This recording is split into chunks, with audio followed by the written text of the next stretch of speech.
Back as a legend again. I'll show you what's done so far. Got the dash all stripped, and automatic shifter's gone. We got our clutch pedal in. There's 3 pedals there.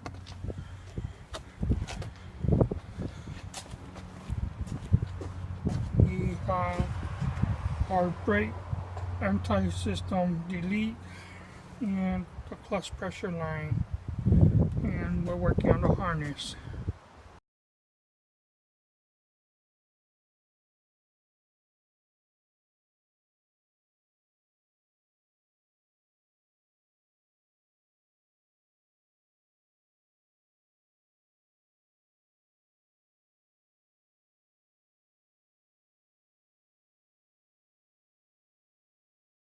We'll continue next weekend. It's a lot of wiring needs to be taken care of.